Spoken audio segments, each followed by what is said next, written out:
January 14, 2025. Ang sigaw sa hating gabi. Subalit ng hating gabi na ay may sumigaw. Narito na ang lalaking ikakasal.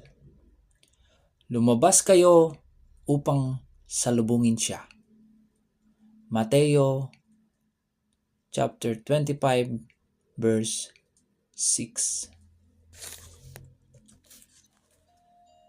Natural lang para kay Miller at sa kanyang mga tagasunod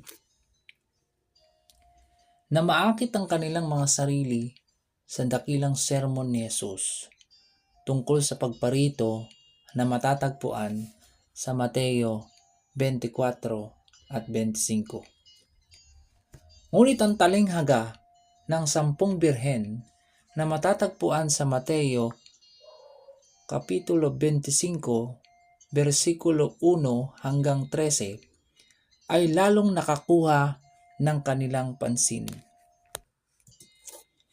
Nakita nila ang sarili nilang kilusan at mensahe sa talata.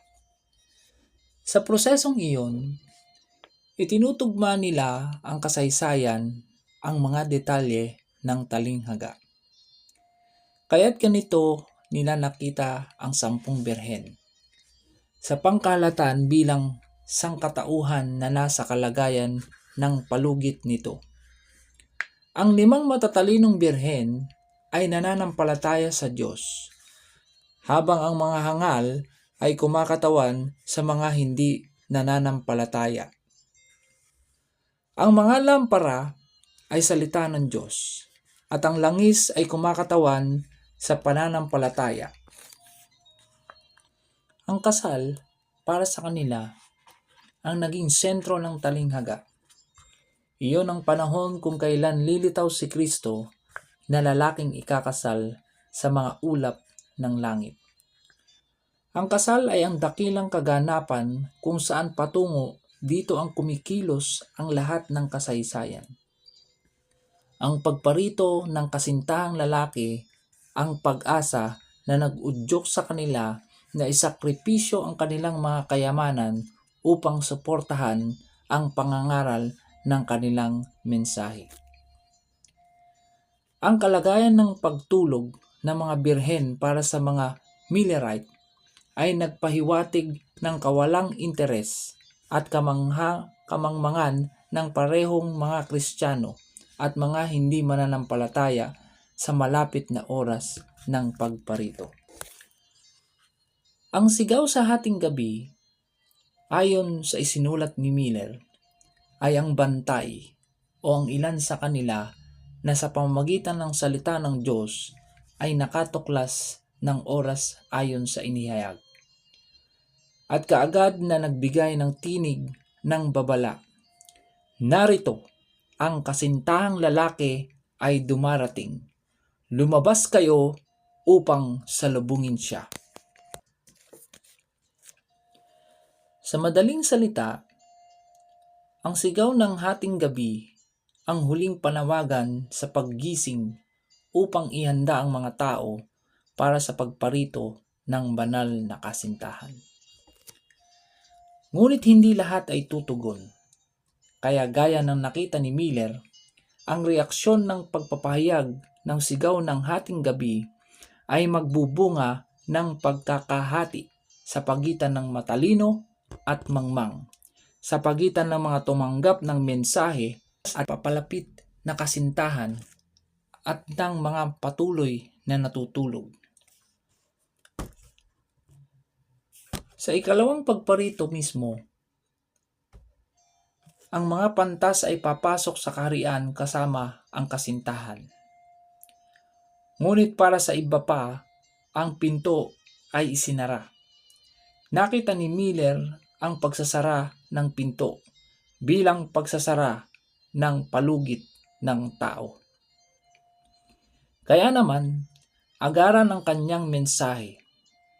Ang mga tao ay kailangan bigyan ng babala upang sila ay makapaganda para sa kaganapan ng mga kapanahunan. Ang mensaheng iyon ay mahalaga pa rin sa ating panahon. Maaaring nagkamali si Miller tungkol sa oras ng pagparito. Ngunit ang ikalawang pagparito mismo ay siya pa ring pag-asa ng lahat ng kapanahunan. Ang tungkulin ng bayan ng Diyos ay patuloy na gisingin ang mga natutulog na makasalanan sa tunay na katotohanan na ang ating mundo ay hindi na mananatili magpakailan paman. Amen po mga kapatid, sa muli sa napakagandang devotion natin ngayong umaga. Purihin ang Diyos sa kanyang kabutihan muli sapagkat narito muli tayo. Binigyan ng pagkakataon ng Diyos na makapag-aral, makapakinig sa kanyang mga banal na salita.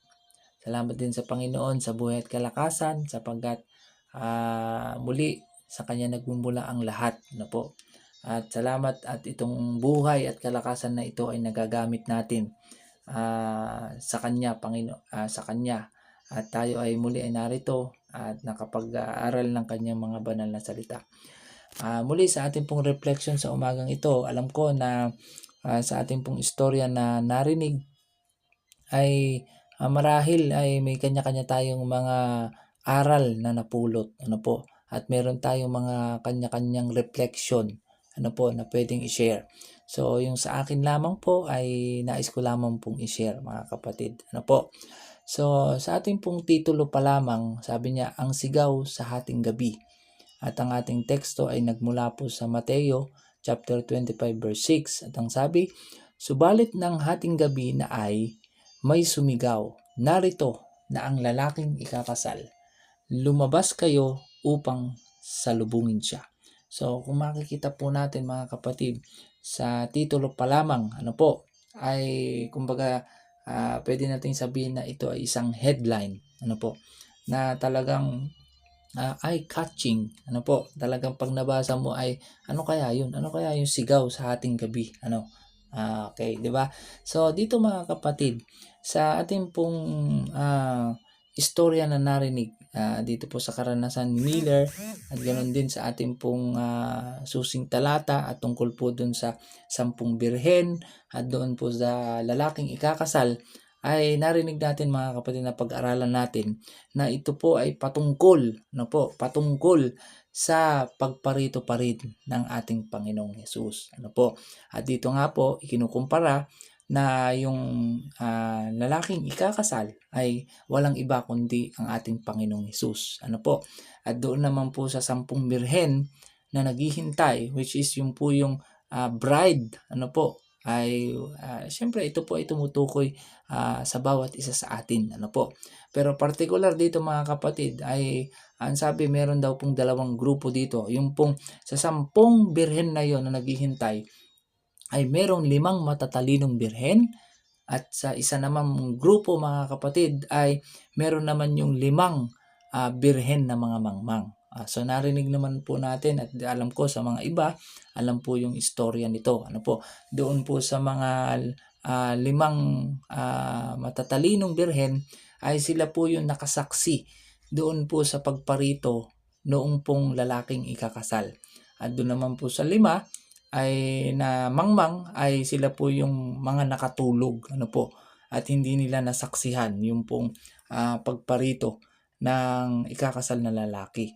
So in reality siguro sa ating pong mga buhay ngayon, pwede nating ikumpara ay ito po ang kinaharap ng ating pong kasalukuyan at sa hinaharap mga kapatid sa in the near future, ano po, ay ang sabi nga po ay merong dalawang grupo at ito ay yung po yung tunay na naghihintay sa pangalawang pagparito ng ating Panginoong Hesus at doon naman sa isang grupo ay yung pong hindi naniniwala o hindi sumasampalataya at hindi rin umaasa sa pagparito ng ating Panginoong Hesus sapagkat ika nga po ay sila ay hindi nakakilala, ano po, hindi nakakilala doon po sa ating Panginoong Hesus. Kaya they don't care. 'Di ba sa English, they don't care. Kaya nga merong tinatawag na believers at saka unbelievers, 'di ba? Meron yung pro Christ at meron naman yung anti-Christ, 'di ba? So, dito mga kapatid, maraming mga ilustrasyon lalo na po sa pag tayo nagbasa sa Revelation, merong dalawang grupo din na ikinukumpara, ay meron yung grupo ng mga tupa at meron din naman yung mga grupo ng kambing. O, di po ba? So, dito mga kapatid, marahil sa ating pong istorya na napakinggan, particular po doon po sa istorya ni Miller, na sila ay talagang nagpatuloy sa kanilang pananampalataya. Sila ay talagang umasa, nagtiwala at nananampalataya doon po sa pangalawang pagparito ng ating Panginoong Hesus. Bagamat nagkaroon ng ang great disappointment sa kanilang kapanahunan noong 1843, na talagang sabi nga siguro kahit tayo ilagay natin yung ating mga sarili doon, ay maaring ganun din ang mangyari sa atin. Yung pong talagang madismaya tayo, o marahil ito ay magtulak din na tayo ay mag-backslide. Ibig sabihin ay hindi na tayo kumilala sa ating Panginoong Hesus at hindi na rin tayo aasa sa kanyang pagparito. Diba? Pwede po mangyari yun mga kapatid, sapagkat yung kanilang mga karanasan noon, isipin nyo mga kapatid, iniwan nila ang lahat. Diba? Ibinenta nila ang lahat sapagkat sila ay talagang tiyak na darating na ang Panginoong Hesus. Pero kasamaang palad mga kapatid, di ba? Kahit tayo siguro yun na sa kanilang mga kapanahunan at may panawagan na gano'n mga kapatid, na ang Diyos, ang ating Panginoong Hesus ay darating na sa buwan na ito o kaya naman sa week na ito, di ba? Ay talagang siyempre tayo ay very grateful, very happy na tayo ay sasalubong, di ba? Pero ang problema mga kapatid ay wala pong dumating na Panginoong Hesus. At dito talagang marami po ang napahiwalay, maraming tumalikod sa pananampalataya.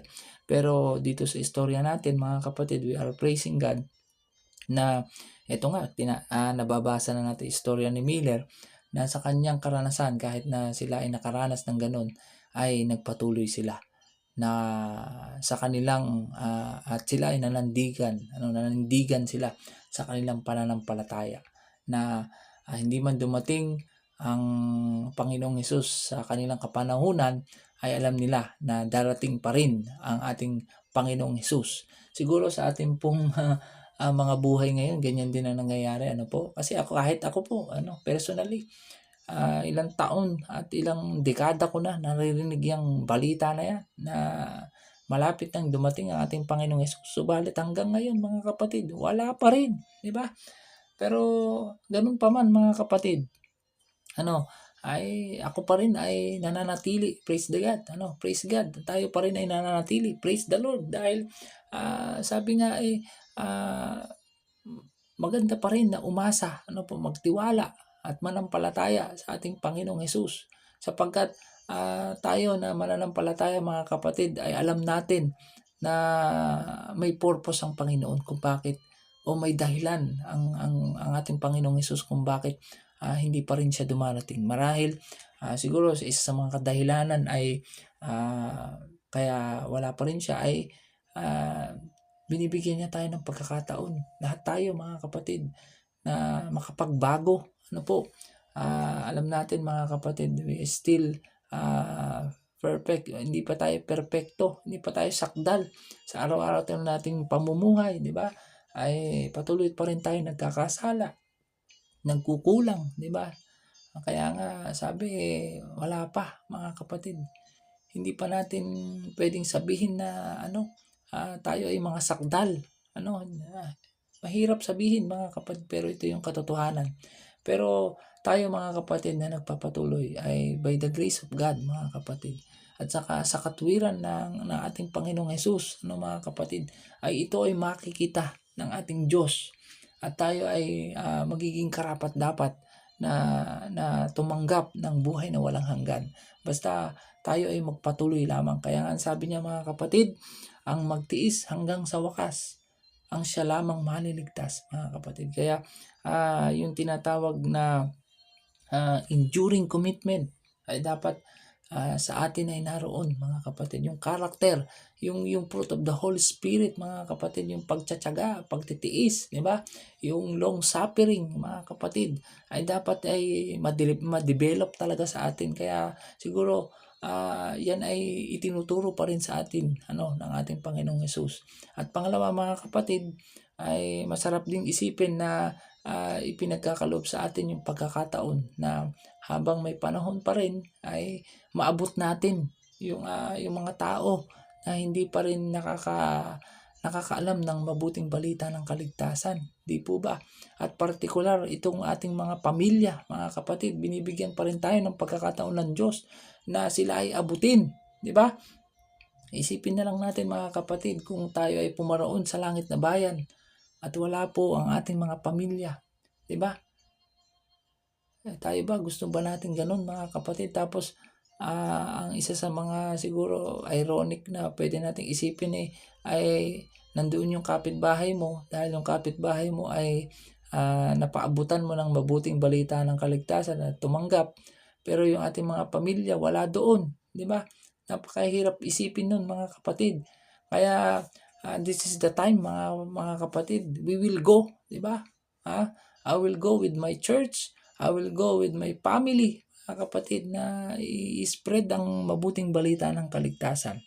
At pangalawa, mga kapatid, ay isa rin sa tinutukoy dito na yung pong palugit, ito yung nakakalungkot minsan, mga kapatid, na meron tayong limitasyon, yung pagsasara ng pinto ng awa, yung tinatawag na close probation, mga kapatid. Huwag nating hayaan na magsara yung pinto hanggang hindi pa natin naaabot ang ating mga pamilya, yung ating mga mahal sa buhay, yung ating mga relatives, ang ating mga kapitbahay, mga kapatid. Ay huwag nating hayaan na dumating yung pagkakataon na yon, na sabi nga nila ay ang pagsisisi ay laging nasa huli. Kaya kung ayaw natin magsisi sa bandang huli, mga kapatid, ay tayo dapat ay kumilos na habang maaga pa, mga kapatid. Kaya nga sa atin, mga kapatid, kahit na mahirap gumising sa umaga, mga kapatid, ay talagang tinatyaga ko, talaga tinitiis ko para lang makapag-share ng mga salita ng Diyos, di ba? Sabi nga sa mga panahon na ito, mga kapatid, ang kaaway ay talagang hindi lang double portion kumbaga talagang lahat ng pwede niyang gawin o kasangkapanin para makapag-deceive, makapaglinlang, ay talagang gagawin niya lahat, mga kapatid. Pero tayo, mga kapatid, ang tanong ay ano ba ang ginagawa natin, di ba? Tayo ay we are the ambassadors of Christ. Tayo yung inaasahan, tayo yung mga manggagawa ng ating Panginoong Hesus. Tayo, sa atin ipinagkatiwala yung kanyang ministry. Ay ano po ba ang ginagawa natin, mga kapatid? Di ba? Tunay na sa kanyang mga salita, ang sabi tunay na maraming aanihin, subalit kakaunti ang manggagawa, mga kapatid. So bilang manggagawa, ito yung malaking katanungan sa atin, ano ba ang ating ginagawa, di ba? I praise the Lord, mga kapatid, sapagkat nung una, mga kapatid, sabi ko ang hirap namang gumising ng madaling araw, di ba? Kung titingnan natin, pwede namang siguro hindi ko na gawin to, di ba? I don't care. Wala akong pakialam. Anong pakialam ko sa mga kapatiran? May mga sarili naman silang devotion. Di mag-devotion sila. Di ba? Parang ganoon Pero alam niyo, mga kapatid, katulad ng napag-aralan natin sa ating pong 10 days of prayer, sabi nga kung ang kaharian ng Diyos ay naghahari sa ating mga puso, sa ating mga buhay, ay dapat makita, mga kapatid. At ang paghahari ng ating Panginoong Hesus o ang kaharian ng ating Panginoong Hesus sa ating mga buhay ay yung makita yung tinanggap nating pag-ibig, pagmamahal at ganoon din ang kaligtasan, ang grasya niya na iniligtas tayo ay dapat ma-share din natin mga kapatid, sapagkat doon mo makikita na tayo nga ay tunay na ligtas na tayo ay nakatikim o kaya nakaranas ng kaligtasan, nakatanggap tayo ng kaligtasan buhat sa ating Panginoong Hesus, di ba? Dahil nga sabi nga we have two great commandments, di ba? Yung mahalin natin ng Diyos ng buong puso, buong kaluluwa, buong kalakasan natin, di ba? At ang pangalawa ay yung pag-ibig natin sa ating kapwa. Hindi naman pwede na mabuhay lang tayo ng umiibig o nagmamahal sa Diyos, di ba? Tapos yung ating kapwa ay kalilimutan natin, di ba? So napakabuti ng Panginoon sapagkat meron siyang ibinigay na guidance o gabay sa bawat isa atin kung paano mga kapatid mabuhay o mamuhay dito bilang kanyang mga anak at bilang kanyang mga manggagawa. So marami pa pong pwedeng mapulot na aral dito mga kapatid, at alam ko na sa ating po mga sariling reflection ay nawa ay itong ating mga napapakinggan na devotion o reflection ay magbigay sa atin ng inspiration parati, at magbigay sa atin ng gabay at ng pag-asa at ng pagtitiwala at pananampalataya, at higit sa lahat yung ating pong pag-ibig at pakikipagrelasyon sa ating pong Panginoon at ganoon din sa ating kapwa. So hanggang dito na lamang po mga kapatid. Ilang mga punto lang po ang aking talalakay para nang sa ganun mga kapatid ay hindi naman po tayo masyadong tumagal sa ating pong reflection, at alam ko na kahit po sa ating mga sarili ay meron po tayong mga aral na napupulot sa ating pong mga devotion. So muli, maraming salamat po. Nawa ay magkita-kita muli po tayo, magkasama-sama po muli tayo sa pag-aaral ng ating banal na salita ng Diyos sa pamamagitan po ng ating pagde-devotion tuwing umaga. So maraming salamat po at mapagpalang araw po sa ating lahat, and God bless po.